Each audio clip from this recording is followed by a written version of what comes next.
May ngadlaw mga igsuon, higala ug amigo diha ni Kristo Jesus, dako kaayo nga akong pasalamat sa Ginoo kay ania na jud ta sa katapusan na parte o yugto sa atong pagtulun-an mahitungod sa understanding God's absolute sovereignty. Sa Bisaya panahubad, pagsabot sa hingpit na pagkasoberano sa Dios. Part 12.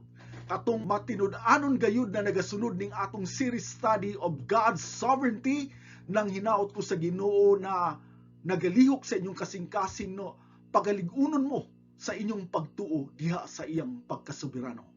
Katong karon pa lang nakadungog niini o nakasubay niya atong pagtulunan, gihawhag ko kamo sa pagtan-aw sa part 1 hangtod sa part 11 ngadto sa akong YouTube channel under Miles 7, MYLC 7, para hingpit ninyong masabtan ang pagkasoberano sa Dios. Dili ta magdugay, ato dayong reviewhon ang mga punto o implikasyon sa atong kinabuhi mahitungod sa pagkasoberano sa Dios.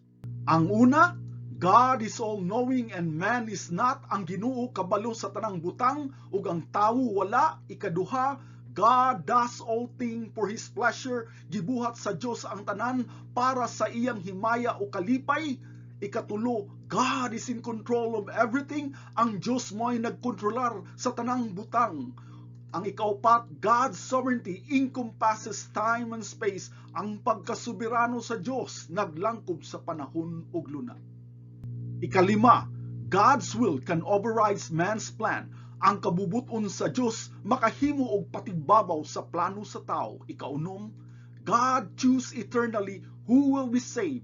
Ang Dios nagpili sa walay katapusan kinsa ang maluwas. Ikapito, God declares the end and also the means. Ang Dios nagpahayag sa katapusan ug usab sa pamaagi.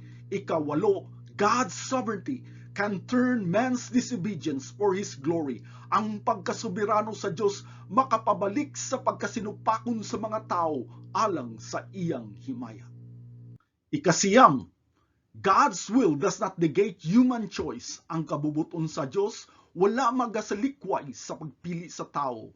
Ikanapo, the sovereignty of God is counterintuitive to those who are proud. Ang pagkasoberano sa Dios dili makaturunganon para sa mga mapahitason.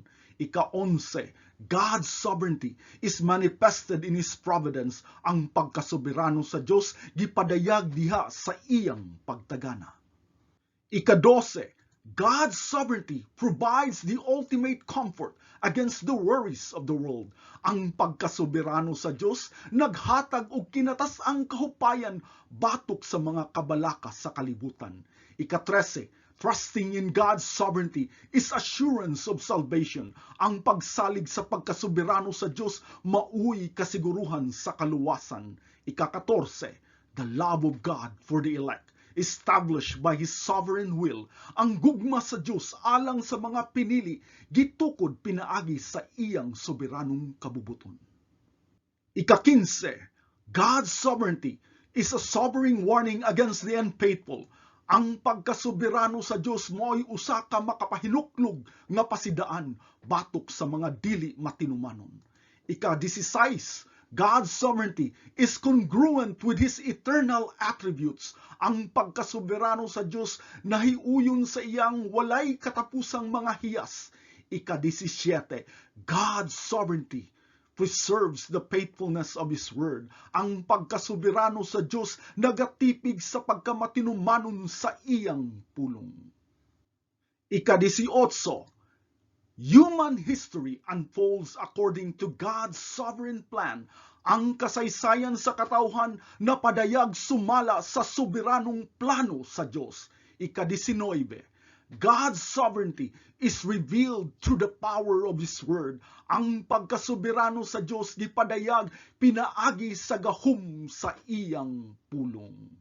Sa nilabay natong diskurso, atong gituki ang kinaiyang pagkaalagad o pagpaubos na kinaiya. Sa in-English pa, servanthood and humility.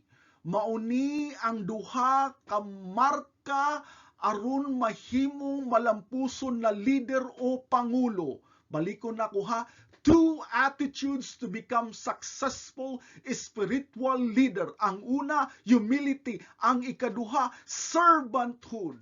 Ato po gituki sa niagi ng inahan ni John o James ni hangyo kang Hesus na palingkuron ang iyang duha ka anak sa tuo ug wala niya na trono ug tungod ni ana sa pagkadungog sa uban na disipulo nangasuko sila. Nganumang nangasuko man sila tungod kay sila pod anapoy tinguha na mahimo usab na pangulo. Unsay gihimo ni Hesus? Busa. Gitapok ni Kristo Hesus ang iyang mga tinun-an ug iyang gipasabot sila na dili man ngilad ang mangandoy na mahimong pangulo. Dili ngilad ang mahimong leader. Apan, ila silang gipasidan-an na lahi ang kalibutanon na pangulo kaysa langitnon nga pangulo. So dili din siya pariha, lahi ning kalibutanon na pangulo kaysa langitnon na pangulo. Buot pasabot na ay duha ka klase nga pangulo, worldly leadership and kingdom or heavenly leadership. Buot pasabot ni Kristo na dili sala ang mangandoy na mahimong pangulo, usa ka pangulo, apan siguruha ng imong gipangandoy kay langitnon nga pangulo. Ngano di ay, unsa may nakalahi aning duha? Ang kalibutanon na pangulo kay gusto lang manugo ug naay gahom labaw sa uban na magamit niya sa iyang hinakog na panginanglan. Ang worldly leader, kalibutanon, wants to control, dominate, and intimidate. Mao ni siya ang mga bossy kaayo na kinaiya na kusog lang musugo o mo take advantage. Mao ni ang mga tao na gusto lang permi na makalamang. Ang kingdom leadership o langitnon nga pangulo, lahi ni siya kinaiya. He wants to help, serve, and encourage. Musugo sa ni siya, pero ang iyang pagsugo para sa kaayo sa uban. Mutudlo ni siya alang sa kaayo sa uban. Mubadlong ni siya mo disiplina alang gyapon sa kaayo sa uban. Ang tanan niyang lihok para sa kaayo siyang membro o kaha siyang igsuon diha ni Kristo. Aron sila magiyahan, matudluan, mutubo diha sa pulong ni Kristo ug maproteksyonan batok sa kaaway. Ang worldly leader, mga igsuon, is a controller. But a kingdom leader is an influencer. Asa man ka diha, controller ka o influencer? Ang controller mo ni perming sigsugo. Sundan niya akong gisugo, kung dili gani, tangtang ka sa trabaho. Sige hulga, tinghulga. Pero ang influencer, mga igsuon, sundan niya akong lihok sama sa akong pagsunod sa pulong. Tigdasig. Balikon ako, controller gali, tinghulga, influencer gali, tigdasig. So asa man ka diri, tinghulga o tigdasig? So unsa may pangutana, unsa may pinaka-epektibo na influencer? Kung ikaw, kingdom leader ka, influencer ka, unsa may pamaagi na mahimo kang effective influencer? Mao ni siya The mark of an effective leader is leading by an example. You influence through setting an example to follow. So, pwede manggod mga igsoon o higala na maayo ka manulti o mutudlo. Apan kung ang atong gitudlo, dili makita sa atong kinabuhi, dili gihapon na siya epektibo. Atong basahon sa 1 Peter chapter 2 verse 21. Alang niini, manisulti ni Pedro gitawag kamo kay si Kristo nagantos alang kaninyo. Gitawag kuno ta. Gitawag ta kay nganuman si Kristo nagantos alang kanato nga nagbilin kaninyo og unsa man. Unsa gibilin ni Kristo? Panag-ingnan, sa English pa example. So nagbilin si Kristo og panag-ingnan aron kamo managsunod in order for us to follow sa iyang mga lakang. So klaro kay mga igsoon ha, ang tumong sa atong pagtudlo, dili kutob lang sa baba, kung dili atong maaplikar sa atong kinabuhi. Sama lang na atong gipasipala ang ngalan ni Kristo kung sa atong kinabuhi dili makita si Kristo. Sama lang gipasipala nato sa atong kinabuhi, mga igsoon. Unsa galitong greatest commission sa usa ka tinun-an? What is our greatest commission? Makita nato na sa Matthew 28 verse 19. Unsay sulti diri? Therefore go and make disciples of all nations. Panglakaw kamo, angadto kamo, ug paghimo kamo tinun-an sa tanan nasod. Mao kana ang pinakadakong sugo na gihatag ni Kristo diha kanato. So klaro kayo mga igsoon na ang labing dakong sugo sa Ginoo diha kanato mao ang paghimo og disipulo tinun-an. Pangutana, what is the basic definition of a disciple? Mao ni siya ha, a disciple is a follower of Christ. Mao na siya basic definition of a disciple ha. Ang usa ka disipulo, usa ka manununod ni Kristo. So kung gitawag gali kang disipulo, manununod ka ni Kristo. Pangutana, unsa nimo paghimo og disipulo? Unsaon nimo paghimo og disipulo? Pinaagi sa paghatag og panag-ingnan. Ang paghimo og disipulo, kinahanglan you show them by example. Kinahanglan makita usab nila sa imong kinabuhi na si Kristo nagalihok. Mao ni siya mga igsoon ha, ang usa ka epektibo na influencer or leader is to set by example, to show by example, panag-ingnan. Mauni ang gisulti ni Pablo sa taga-Korinto na makita nato sa 1 Corinthians chapter 11 verse 1.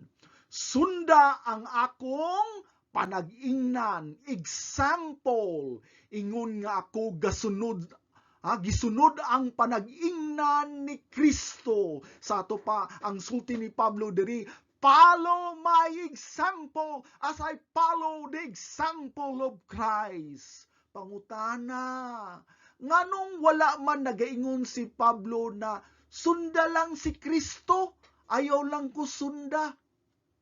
Nganong wala man ingon si Pablo ni ana, sunda lang si Kristo, sunda lang si Kristo, ayaw lang ko sunda? Ngano man? Mahimutang na walay bili ang wali ni Pablo, kay sama lang gisulti ni Pablo na wala ko kahimo sa pagsunod kang Kristo, mao na kamo nalay sunod ni Kristo. Unsa kay bation sa imong mga tinun-an? Unsa kay bation sa imong mga tinun-an? Wala man gani ka kasunod sa sugo, unsa pa kami? Ang atong testimonyo mga igsoon higala, dili lang kutob sa atong baba, kung dili makita pud sa atong kinabuhi. Hilabihan ka epektibo ang imong testimonyo kung makita nila si Kristo, dili lamang sa imong baba, kung dili anaa usab sa imong kinabuhi. Ang dakong pruba na ang pulong sa Dios naay gahom, tungod kay nausab ang imong kinabuhi. Wala gani kausaban sa imong kinabuhi. Makaingon pud ang tao, ay walay gahom ang imong giwali, kay mismong imong kinabuhi walay kausaban. Balik ta kang Moses, ang storya ni Moses sa dihang naapa siya sa Egypt, mga igsoon ha. Balik ta sa storya ni Moses. Batanon pa si Moses anang panahuna, kusgan pa siya, maalamon, sikat, prinsipe, maayo manulti. Anaanatanan niya ang hiyas sa pagkapangulo sa kalibutanon na bahin. Apan wala siya gamita sa Ginoo. Nganuman, kay ang hiyas sa pagkalangitngon nga pangulo wala pa nakita sa iyang kinabuhi. Hangtod wala mahurot ang tanan garbo ni Moses sa iyang kaugalingon, wala siya gamita sa Ginoo.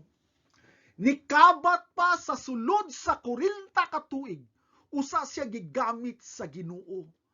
Pangutana, nganong nikabat pa man og 40 ka tuig mga igsuon? Kay ining ana kalisod patyon ang atong garbo. Balikon nako, ining ana kalisod patyon ang atong garbo. Kani atong garbo mga igsuon is the root of disobedience. It is the most secretive, cunning, and opportunistic sin in man. Ang labing sikrito, maliputon o yawanon nga sala sa mga tao, kaning pride mga igsuon. Kuyaw kaayo ni nasala kay halos dili ka kabantay niini, naara ni sulod sa imong kasing-kasing ug gamay lang sipyat sa imong hunahuna. Mas maayo man ko kay sa uban, mas maalamon man ko, mas kabalo man ko, mas sakto man ko, mas buutan man ko. Bang! Nakasala na ka. Ang garbo mauni ang pinakakaraan na sala diha sa Biblia mga igsoon. Karaan na kaning sala, kaning garbo mga igsoon ha. At pride is the oldest sin in the Bible. Mauni ang historya mahitungod ni Satanas. Magstorya ta mahitungod ni Satanas ha. Makita na to sa Ezekiel chapter 28 verse 12b. Atong basahon. Mauni ha, ang istorya ni Satanas. Mahitungod kang Satanas, ikaw adunay timbre sa kahingpitan. Naliman mo ana. Mark or seal of perfection sa English pa. Puno sa kaalam, full of wisdom, ug hingpit sa katahom. Ha? Unsa man? Perfect in beauty. Mao kana si Satanas mga igsoon. Perfect in beauty, puno sa kaalam, na timbre sa kahingpitan mga igsoon. Grabe jud. Atong padayonon og basa, wala nay mas matahom pa kaysa ni Satanas. Didto sa langit gawas sa Ginoo. Padayon itong basa, verse 13. Tanawa ha? Ang matag bililhong bato, maoy imong tabon. Ang tabon ko ni Satanas, tanan bililhong bato. Unsa man? Ang ruby, ang topasyo, ug ang diamante. Ang diamante, ang berilo, ang onyx, ug ang jaspe. Ang lapis lazuli, ang turkesa, ug ang esmeralda, ug ang bulawan, ang gold. Ang pagkabuhat sa imong mga inggaste ug maugbukanan naa na diha kanimo. Grabe mga igsoon ha. Gihimo si Satanas na grabe kahingpit na anghel. Puno sa kaalam ug perpekto hingpit sa katahom mga igsoon. Ha? Tanan klase na bililhon na bato makita diha kang Lucifer. Unsa may but pasabot niini, tanan kanindot ana-ana kang Satanas makita. Ambak ta sa verse 15, mao gyapon mahitungod kang Lucifer or Satanas. Atong basahon, walay kasaway sa imong mga dalan, sukad sa adlaw nga ikaw gibuhat. Sa dihang gihimo si Lucifer sa Ginoo, perpekto ug hingpit sa katahom, wala joy ikasaway sa iyang batasan. Apan kalit lang nakaplagan ang pagkadili matarong sa iyang kinaiya. Hangtod kuno ang pagkadili matarong unrighteousness nakaplagan diha kang Satanas. Nganuman, unsa may hinungdan nga ang sala na mugna man sa kasing-kasing ni Satanas. Anhita sa Isaiah chapter 14 verse 11a. Ha? Unsa maning sala ang mga igsoon, atong basahon. Ang imong garbo, pride. Ang garbo kuno na mugna sa kasing-kasing ni Satanas. Ug ang musika sa imong mga alpa, agoy, Dako di ang posibilidad na si Satanas dili lamang pangulo na anghel, usapod siya ka worship leader. Worship leader. Gipaubos didto sa Sheol. Gitagak siya didto sa Sheol. Ngano di ay? Ngano mang namugna man, unsa may rason na namugna man ang hambog o garbo sa iyang kasing-kasing na perpekto man ta siya. Dire atong basahon sa Ezekiel chapter 28 verse 17. Ang imong kasing-kasing nagmapahitason tungod sa imong katahom agoy. Tungod sa iyang katahom, because of his beauty, gidaot nimo ang imong kaalam tungod sa imong kahalangdon. Naliman ka ng mga igsoon. Tungod kay taas kay siya, tungod kay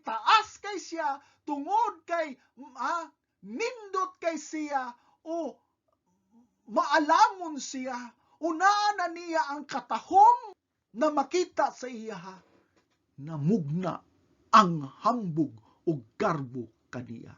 Sa ato pa mga igsoon, unsa man di ay, mauni ang kakuyaw sa pride, kay hinay-hinay ni siya. Pride is self-admiration, pagdayig sa kaugalingon. Bantayi jud ninyo ang inyong kaugalingon, labi na jud ang mga tao na gitagaan og pinalabing gasa sa Dios. Na ay uban ninyo gwapa, gwapo, nindot mo kanta, nindot mo gitara, nindot mo tukar og instrumento, buutan daghan og talento. Pagbantay. Ngano mang magbantay mo, kay sayon ra kayo mo gitikon ni Satanas ang inyong garbo. Mayuha jud nimo muwali uy. Kanindot jud nimo og tingog uy. Day kanindot jud nimo og kasing-kasing, buutan kayo ka. Ang imong kasing-kasing muuyon og pagsulti, bitaw nakasala na ka. Wala mo kabantay mga igsoon o higala. Naay mo sulti ninyo sa Domingo, sa simbahan. Ganahan kay kunimo oy, kay maayo kay kamudala og sinina. Bantay, di ba sa sunod Domingo, maningkamot jud ka og sinina og nindot. Naay mo sulti gani na, kasinaw jud permi sa imong sapatos. Di ba sa sunod Domingo, maningkamot jud ka na sinaw jud na permi ang imong sapatos. Kanindot sa imong wake up day, ikaw ray nag-make up sa imong kagalingon. Di ba sa sunod Domingo, maningkamot jud ka na mag-make up na walay sipyat. Ngano man, kay kitang mga tao uhaw sa panghimatuod sa uban tao. Uhaw kay tag-affirmation. Ang atong self-image is highly dependent on what other people say. Mo na ang atong self-image. Malipay ta kung sultihan ta og maayo. Mag-uulsad ta kung sultihan ta og bati. Mauni ang hinungdan nganong daghan nagpakamatay tungod lang sa Facebook, niubos ang ilang likes sa Facebook. Balik ta sa sinugdan. Gikan pa sa atong mga ginikanan. Kinsa man ni atong mga ginikanan? Si Adan ug si Eva. Di ba gisupak nila ang sugo sa Dios na dili pagkaon sa prutas sa kahoy, taliwala sa harden? Giunsa man sila pagtintal sa serpente ni Satanas, yunsa man pagtintal ni Eva. Atong basahon sa Genesis chapter 3 verse 5. Ingon diri ang serpente si Satanas. Kay ang Dios nahibalo nga sa adlaw nga kamo mukaon gikan niini, ang inyong mga mata mubuka o kamo mahisama sa Dios like God nga mahibalo sa maayo ug dautan. The temptation of pride. Mao ni ang taktika ni Satanas. Mahisama ka sa Diyos. You will become like God. Mauna suko kayo nga tong Ginoo aning hambog sa tao. ang kinauyukan sa atong pagkatao mga igsoon, mao ang garbo. Gibrainwash ta bisan sa atong pamilya, bisan sa atong katilingban, gibrainwash ganita sa atong mga ginikanan, gitudluan ta og hambog. Ka-bright sa akong anak, uy, kabuutan sa akong anak, uy. Ang atong katilingban, society nagtudlo pud nato sa atong klase, sa sports, sa entertainment, ha? Sa tanan parte na atay mga tao na gitawag og idol, idol, mga singer, mga boxer, mga K-pop na atong gisunod, ha? Napay mga idol pero nagabase sa kalibutanon na self-esteem.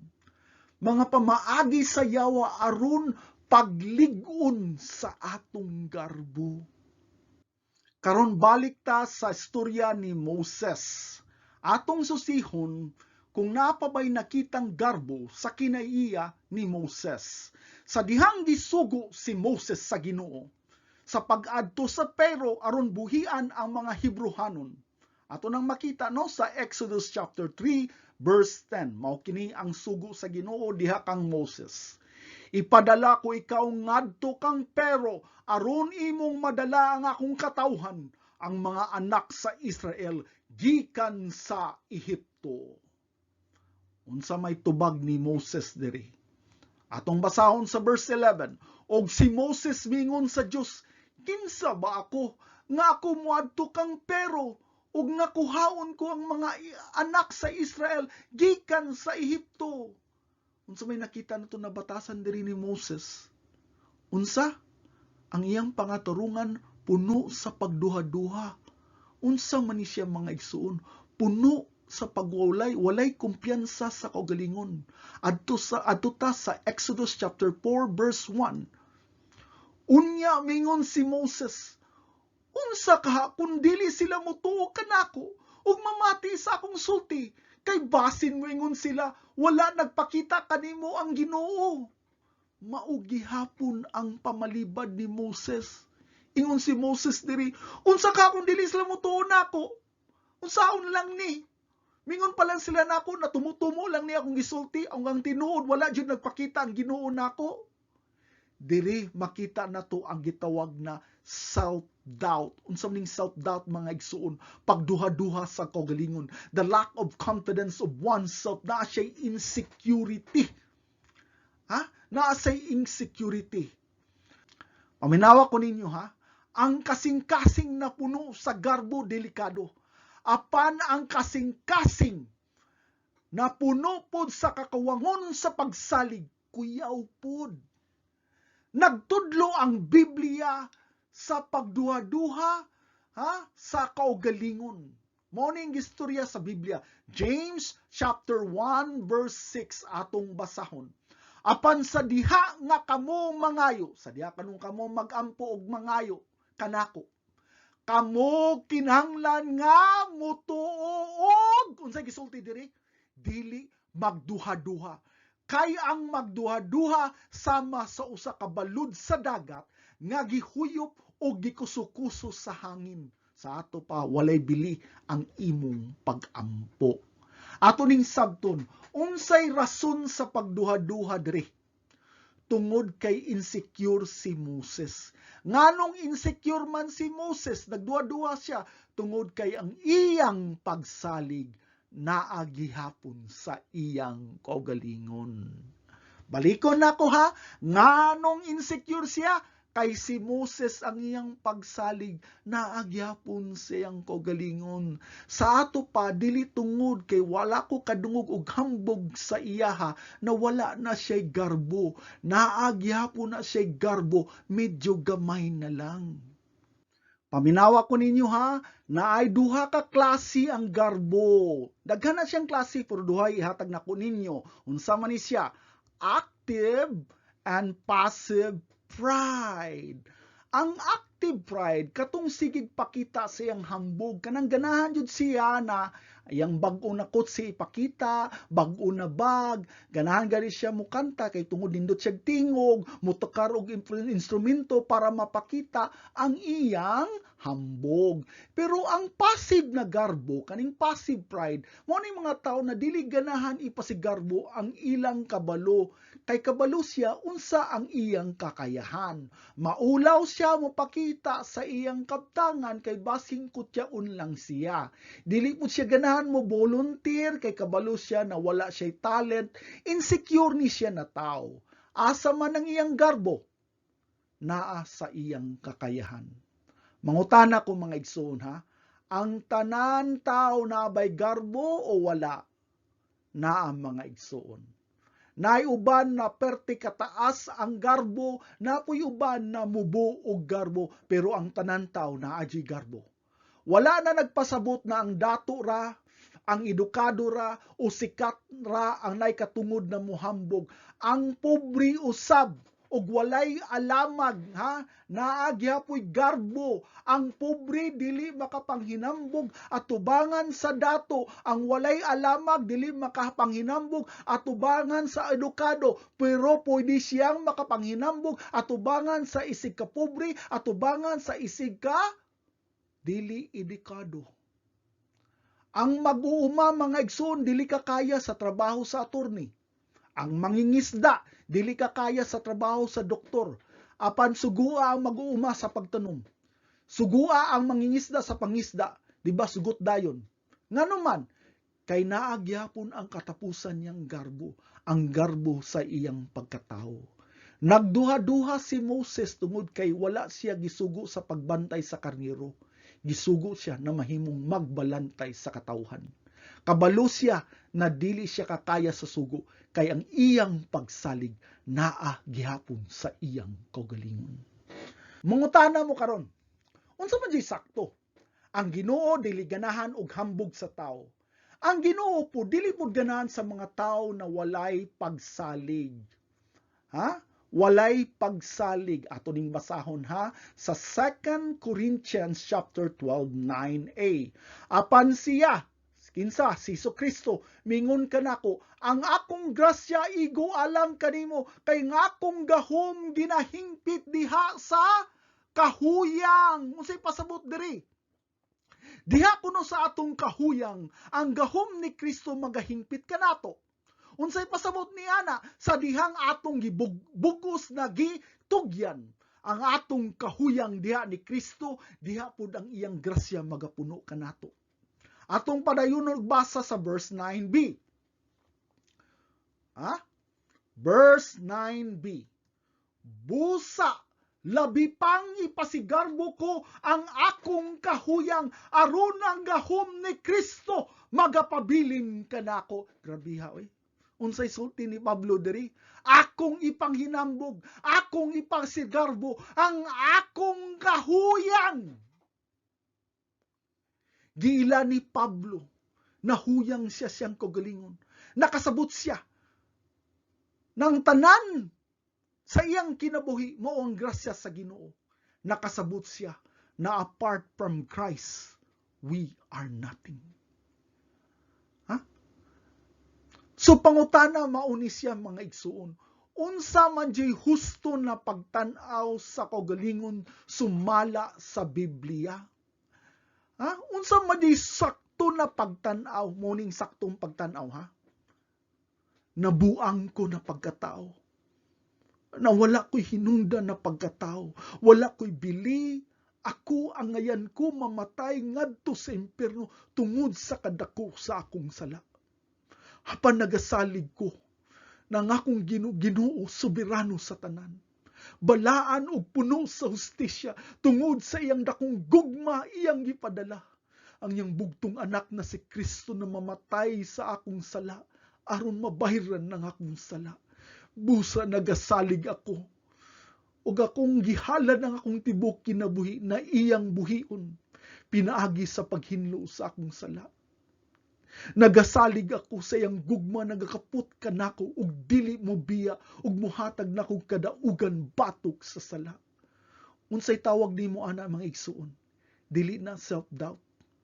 Dili na pagduha-duha sa kaugalingon. Ha? It is confidence, rest in the Lord. Mao ni gisulti sa Proverbs chapter 3 verse 5. Salig ta ha, not self-doubt, but self-denial. Dili nato pagduha-duha sa kaugalingon, kung dili pagdumili sa kaugalingon. Unsay pasabutan na? We are called not to trust ourselves, but will fully trust in Jesus. Mo ni gisulti sa Proverbs chapter 3 verse 5, salig sa Ginoo. Unsa kadako ang atong pagsalig ihatag kaniya? 70%, 80%, 90%, dili mga igsoon, sa tibuok mong kasing-kasing. Ayaw pagsalig sa imong kaugalingon pagsabot. Bisag gamay, ayaw pagsalig sa imong kaugalingon. Mauna si Moses gaduha-duha kay nagpabilin gyapon siyang kasing-kasing ang garbo sa pagsalig sa iyang kaugalingon. Gamay lagi na garbo pero nagsalig lang gyapon. Mao na gaduha-duha siya. Ha? Tibuok mong kasing-kasing mga igsuon. Subot pasabot ana, wala day ta nanginanglan og self-esteem. Yes! Kaning self-esteem, anti-gospel ni siya, supak ni siya sa sugo sa pulong sa Ginoo, ang pagsalig sa kaugalingon. So pangutana, na yung mga pangutana, ay mo develop ta nag-insecurity, mo develop ta nag-inferiority complex, kung dili na to tudluan og self-esteem mga to mga anak. Ha? Wrong. Ang usa ka tinud-anay na Kristohanon, dili mo bati og inferiority complex. Dili ta mo bati og inferiority complex. Unsa man jay sakto na tubag, mao ni sakto na tubag mga igsoon ha. A biblical self-image is not rooted in pride or self-sufficiency. Unsay pasabot ana? Ang tinud-anay, ang biblical na self-image, wala nagadepende o nakagamot sa atong hambog o garbo. Kung dili sa mapaubsanong pag-ila sa grasya sa Diyos. Anak ko sa Diyos, nagsalig ako ng iyang kusog magahatag ka na akong kadaugan, batok sa sala. Nagasalig ako sa Diyos na iya kong pagatubagon ng akong mga pag-aampo, na iya kong tagaon o kausaban sa akong kaniya. Ug pagaluwason ako, pagaluwason niya ang akong mga pamilyag hinigugma. Nagasalig ako na dili ako niya pagabiyaan. Nagasalig ako na bisan taliwala sa kasakit ug pagsulay, dili ako niya pagabiyaan. Ang akong self-image is rooted not in pride, but in God's sufficiency and sovereignty. My self-image is not rooted in pride, but in God's sufficiency and sovereignty. He will never fail me. Dili gayud ka matayog kay nagsalig ka na ang Diyos soberano sa tanan. Balik ta kang Moses ani sa Exodus chapter 4 verse 2. Unya ang Ginoo mingon kaniya, unsa man kana sa imong kamot, usa ka sungkod, staff, si Moses ni tubag. Unsay simbolo sa timailhan sa nurse? Di ba ang ilang stethoscope? Unsay timailhan sa bombero? Ilang kalo. Unsa may timailhan sa magbalantay sa karniro? Ilang sungkod. Mao nay simbolo sa katapusang garbo ni Moses, ang iyang pagka-shepherd, ang iyang staff, ang iyang sungkod. Atong padayon basa sa verse 3. Ang Ginoo mingon kaniya, ilabay kini sa yuta, ilabay na ang imong sungkod sa yuta, nganuman. Ayaw pagsalig sa imong kaalam ug kusog. Saligi ako na bisan sa imong kahuyang, gamiton ko ang imong kahuyang kung imo kanang ihatag, itugyan diha kanako. Ang imong pagka-shepherd, isurrender na kanako, kay gamiton ko kana sa kaayo. Ha? Banabana na ana sa pangidaron na 80 anyos si Moses sa dihang gitawag siya ni Kristo. Ha? Sa dihang gitawag siya sa Ginoo. Pwede siyang mureklamo, Lord, tigulang naman ko. Lord, dili na ko kakaya ani. Ambak ta sa chapter 4 verse 10 sa Exodus gihapon. Si Moses mingon sa Ginoo, pasayloa ang imong alagad, Ginoo. Ako wala gayud batid na makasulti bisan sa nangaagi usukad nga ikaw nagigsulti sa imong alagad. Mahinay ako sa pagsulti og dila. Tanawa ra gud ninyo mga igsuon. Si Moses panahon didto sa Egypt, usa ka inila og ngilngig na manulti. O karon atubangan sa Ginoo, ningon siya, mahinay ako sa pagsulti. Unsay nakalahi ni Moses diri? Ha? Wala siya musulti sa Ginoo, sa Ginoo. Lord, maayo ko musturya pero karon dili na. So una may ko musturya pero karon dili na. Mao niyang gisulti ay. Bisan sa nangagi wala joy ko'y kaalam sa pagpanulti.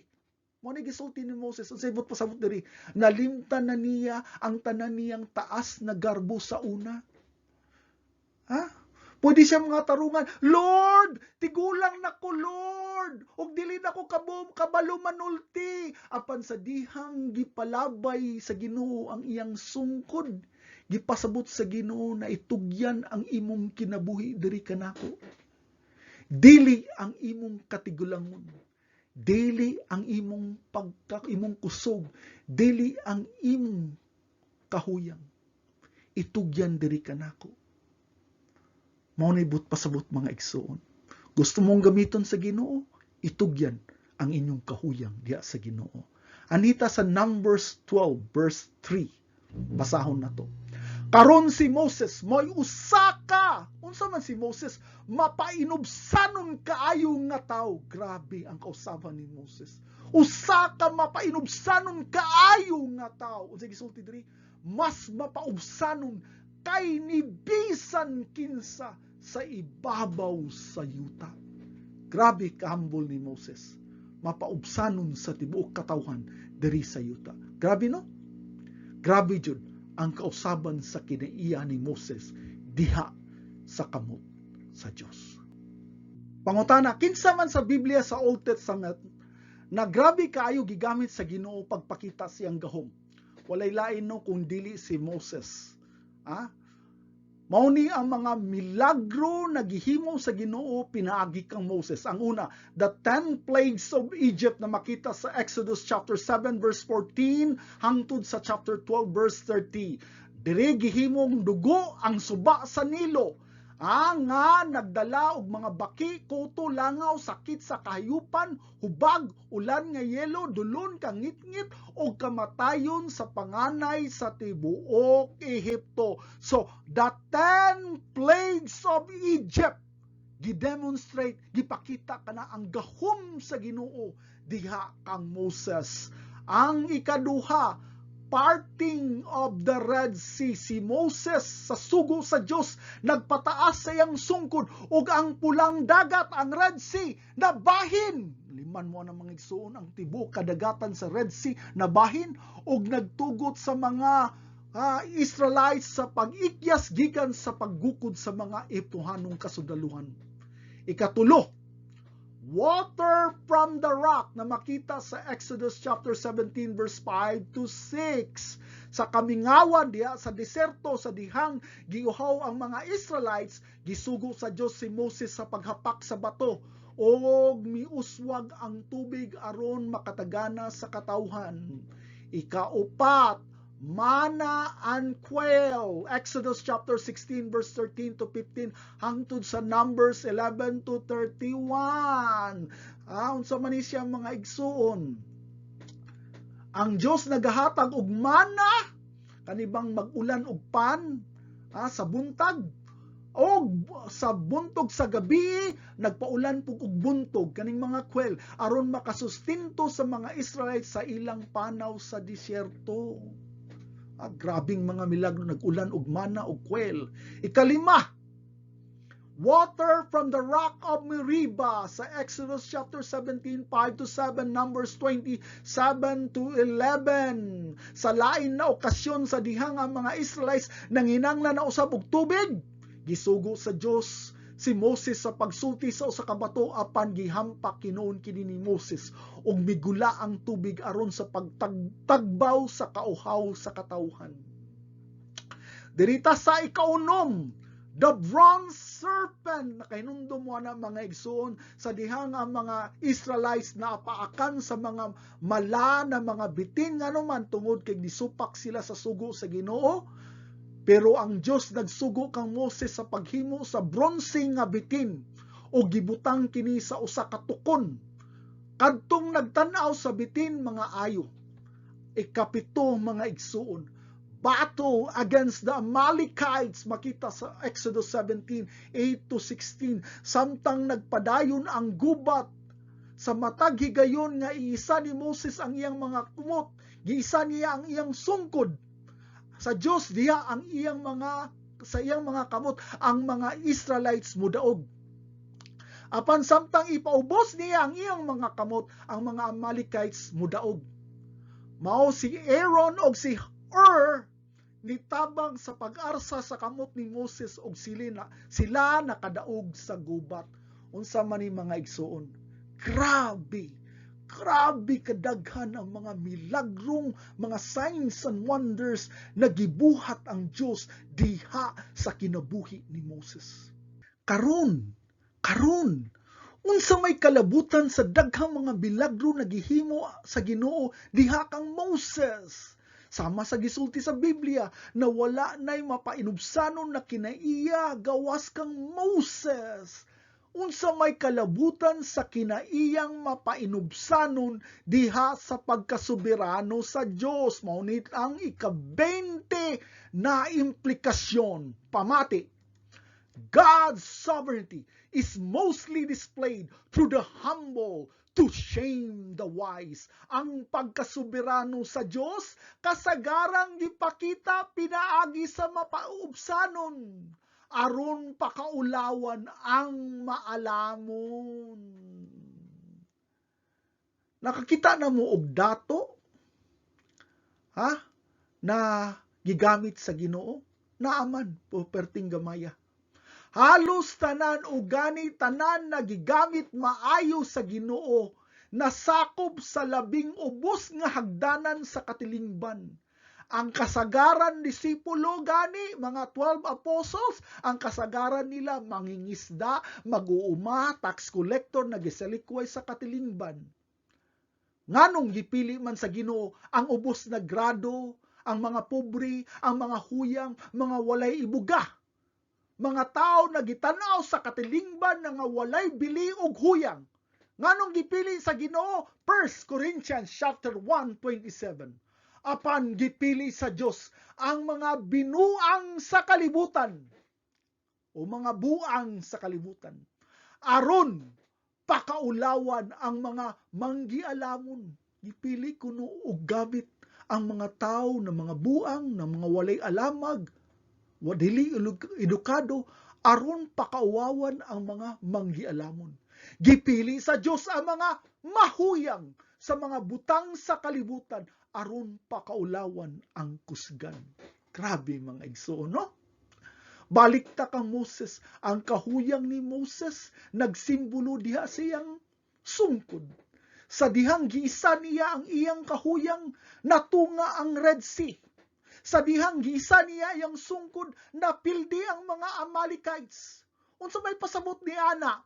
Ipasigarbo na huyang ka, kay tungod ang Ginoo may imong kusog. Balikon ako. Ipasigarbo ang imong kahuyang, tungod kay ang Ginoo ang imong kusog. Mauni ang sakto na self-esteem. Ngano maday kung huyang ko? Ipasigarbo ko kini, kay anaaman ang Ginoo na labing soberano. Gusto kang gabiton sa Ginoo?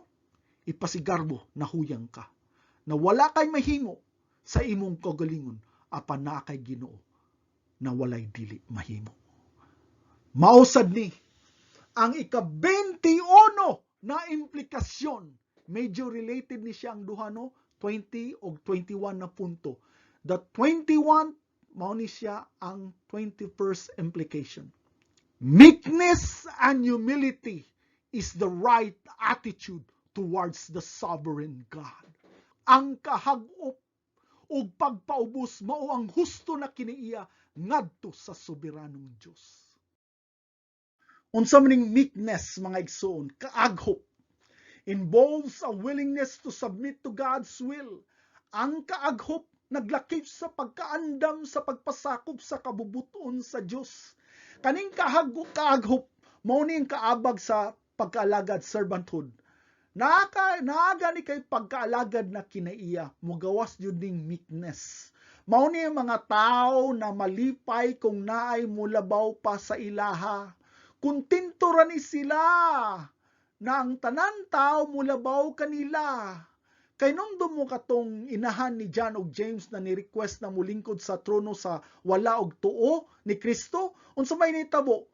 Nangasuko ang uban na mga napulo ka disipulo. Nganong nasuko man sila? Kay wala sila'y meekness. Kung naapa sila'y meekness, ang sakto na tubag, mingon sila, salamat sa Diyos kung hinaot makalingkod sila sa tuo og wala na trono. Ang batasan sa tao na naay kaaghop, kay malipay kung ang uban mo labaw kanila. Kung naay mas gibless kaysa nila, kung naay mas talento kaysa nila, malipay sila sa ilang kasing-kasing. Kung ang ilang junior nakakuha og promotion kaysa labaw pa kaysa ilaha, malipay sila. Mao ni ang tao na wala gaapas og atensyon, padayon lang sa hilom sa pagsilbi na wala gaapas og balos. Mao ni ang kinaiyang meekness. Direta sa humility, unsa maning humility, pagpaubos, acknowledge God as the ultimate authority. Ang pagpaubos nag-ila sa Dios ingon nga labing kataas sa otoridad. Ang pagpaubos giila nato na ang Dios labaw sa tanan. Giila nato na ang tanan natong naangkon dili gikan kanato. Ang tanan natong bahandi, ang tanan natong kusog o talento gikan kana sa grasya sa Dios. Busa angayan kitang magpasalamat ug magpaubos. But nimong pasabot, Brother Mylix, na bisan gamay dili ta magabuso ug magsalig sa tong kagalingon. Paminawa ko ninyo ha, kay mao ni gisulti sa James chapter 4 verse 6. Apan gihatagan niya kita og dugang grasya. Gitagaan ko ng tagdugang grasya. Mao nga ang kasulatan nagaingon. Gisupak sa Dios ang mapahitason. Kaning mga hambugiro, kaning mga garbuso, gisupak ni sa Ginoo. Apan gikahimutan ang mga mapaubsanon. Unsa may pasabot ana mga igsuon? Usahay bitaw mga igsuon, no, mobati ko og kasubo og nismaya sa akong kagalingon. Nga naman, kay mismo, makaingon ko sa akong kagalingon na maayo lang kong musturya, muwali, pero sa pagkatinuod, nag-struggle biya ko sa akong hambog o garbo. Dili ni siya binuang mga igsuon. Usahay grabe ko na pagkawalay pasensya. Usay gani ko nung mag-drive ko magsuon, grabe ko usay makapamalikas ug makasulti ko usahay na, Lord, nabay kausaban sa akong kinaiya? Kapilam naman ko nag-ampo, Lord, na mausab ko sa akong kinaiya. Ang kinaiya na pagpaubos mga igsoon, grasya ni nagikan sa Ginoo. Kabalo ang Ginoo. Ha? Naunsa ta kagarbuso ng mga tao, busa ayaw tutok sa imong kakayahan na mausab. Tutok sa Dios. But pasabot ana mga igsoon, saligi ang Dios sa dugang grasya. Unsa may but pasabot sa dugang grasya? Gitagaan ta niya dugang grasya sa pagpaubos mga igsoon. Sa kausaban sa atong batasan aron ang kinaiyang mapaubsanon, maanaa kanato. Busa ihatag nato ang pagsalig diha kaniya. Nakoy pangutana, kinsa man ang sentro sa mensahe sa gospel, sa maayong balita, walay lain kung dili si Kristo Jesus na atong Dios ug mangluluwas. Unsa man ang mensahe sa mayong balita, gitawag na siya og mayong balita tungod kay ang tanan tawo sa tibuok kalibutan nasa ilalom sa tunglo. Gitunglo sa Dios ang mga tawo tungod sa atong sala. Unsa maning klase na tunglo? Kamatayon. Ang but pasabot ni ana, mamatay ang atong lawas, paghuman ni ana, ilabay ang atong lawas, kuyog sa atong kalag ug espiritu, ngadto sa nagdilaab na impyerno, hangtod sa kahangturan. Ang uban ninyo makasulti, grabe agud sa Ginoo, muhatag og kastigo tungod lang kay ang tao ni supag sa iya ha, iya dayon kastiguhon sa kalayo hangtod sa kahangturan. Grabe ba mga igsoon? Tagaan ta mo example ha. Nay dato na tawo. Nidesidar siya adto sa lugar na puno sa basura, kasakit, kagutom ug pagantos. Nakita siya bata na napuno sa nuka, wala na naglihok tungod kay gutom ug nagulat na lang sa kamatayon.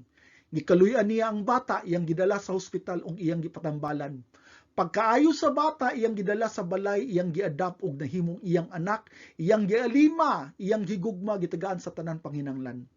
Sa dihang nidako na ang bata, nidako pud ang iyang ulo. Nahimo siyang masinupakon, sugarol, himamay, ng bugiro.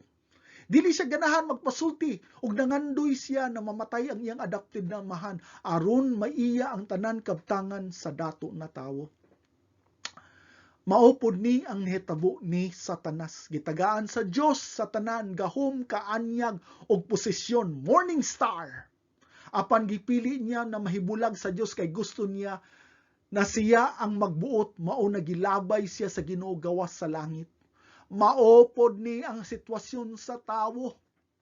Gitagaan sa Ginoo sa tanan si Adan ug Eva, gitagaan og kinabuhi na walay katapusan. Gipapuyo sila sa hardin sa Eden na perting ninduta na puno sa pagkalain-lain na prutas, gawas sa usa ka sugo na dili mukaon sa prutas sa punuan taliwala sa hardin. Apan gisupak ang sugo sa Ginoo kay gustong mahimong sama sa Ginoo.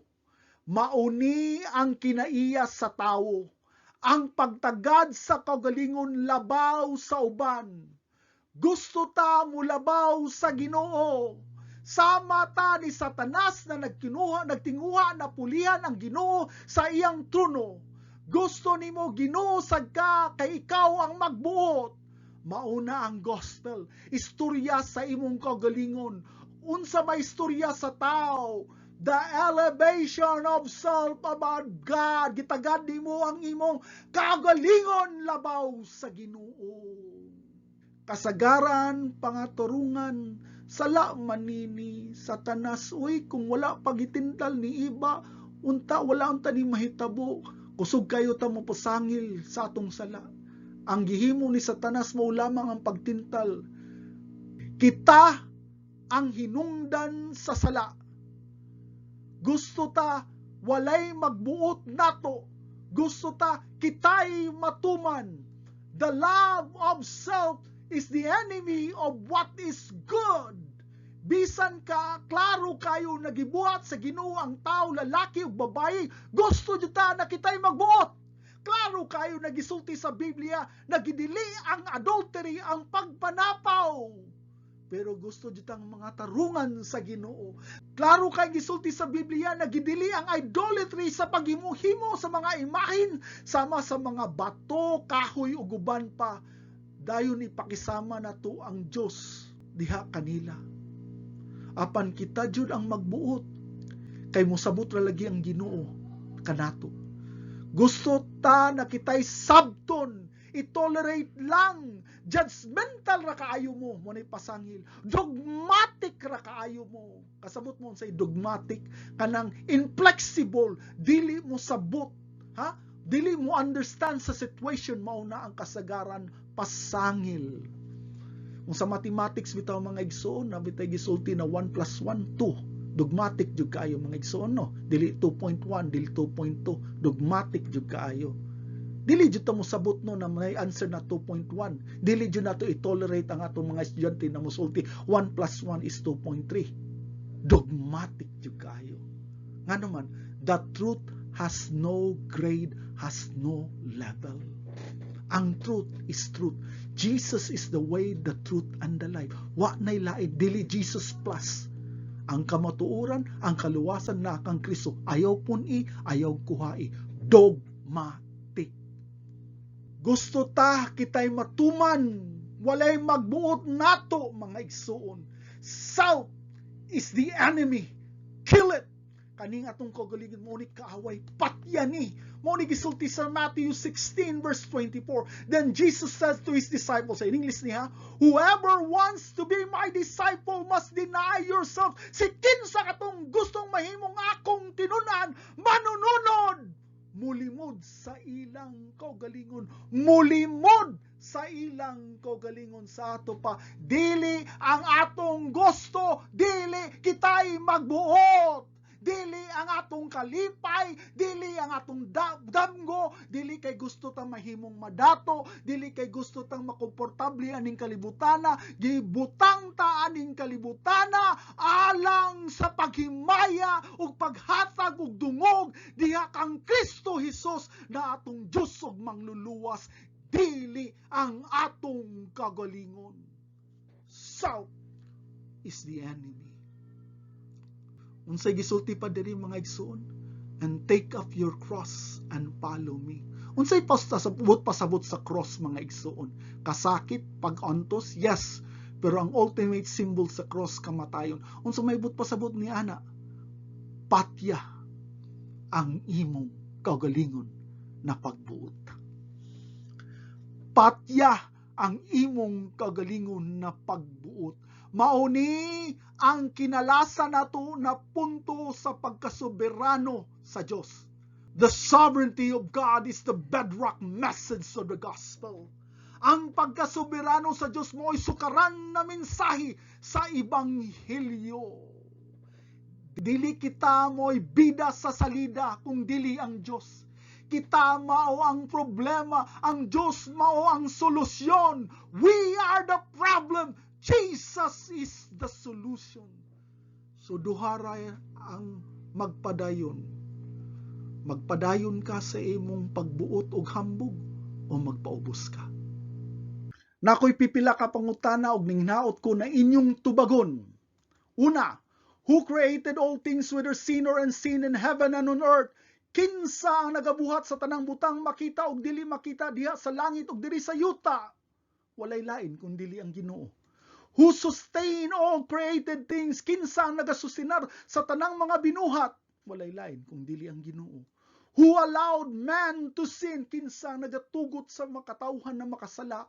Walay lain kung dili ang Ginoo. Who directed the history of man? Kinsa ang nagdirekta sa kasaysayan sa katawhan? Walay lain kung dili ang Ginoo. Who plan and choose and directs your salvation? Kinsa ang gaplano, ang gapili ug nagdirekta sa imong kaluwasan? Walay lain kung dili ang Ginoo. Who execute, sustain and will complete your salvation? Kinsa ang nagamando, sustenar ug nagkumpleto sa imong kaluwasan? Walay lain kung dili ang Ginoo. Who is the absolute creator, ruler, director, sustainer, and designer of all created things? Kinsa man ang hingpit na mangbubuhat, ang hingpit na ruler, director, sustainer ug disenyo, nagdisenyo sa tanang butang? Walay lain kung dili ang Ginoo. Katapusan na pangutana, why did God do all these things? Kabalo mo unsa? For the glory and the honor and the praise of God. Para sa himaya sa atong soberanong Diyos. Mao kana ang tubag, mga igsoon. Mao kana ang bedrock message of the gospel. Unsa ang bedrock message of the gospel, mga igsoon? God is sovereign and in control. Ang dakong panghinaot sa akong kasing-kasing, mga igsoon, na masabtan nato unsa ang kabug-aton sa pagkasoberano sa Dios sa atong kinabuhi. Isalig nato ang tanan, kay wala kitay mabuhat gawas sa Ginoo sa atong kinabuhi. Magampo kita. Labing gamhanan, soberanong Diyos sa among kinabuhi. Nagapasalamat ko, Ginoo, sa imong pagkuyog kanako, pag-uban kanako, sa pagsangyaw sa imong pulong, sa imong mensahe, na kaming tanan amahan maoy hinungdan sa sala. Ug ikaw, Ginoo, ang soberanong nagakupot sa among kinabuhi, paghibalik sa among kinabuhi diha kanimo, alang sa pagtugyan sa among kinabuhi diha kanimo. Amahan ko, nagaampo ako, nga sa tanan nagapaminaw karon, imong pagablihan ang kasing-kasing o panghunahuna, aron masabtan namo, Amahan, na ikaw ang among Diyos, ang soberanong Diyos sa among kaluwasan.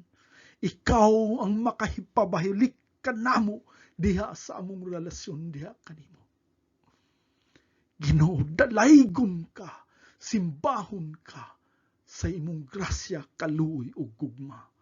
Ikaw ang soberanong Diyos na nagalihok sa among kinabuhi, nagahatag namo kusog ug pagdabot. Ikaw ang Diyos na gatuman sa imong kabubuton. Diri ka namo. Among ibalik kanimo ang tanang dungog himaya sa ngalan ni Kristo Jesus. Amen. Amen. Maayong adlaw, mga igsoon ug higala diha ni Kristo Jesus.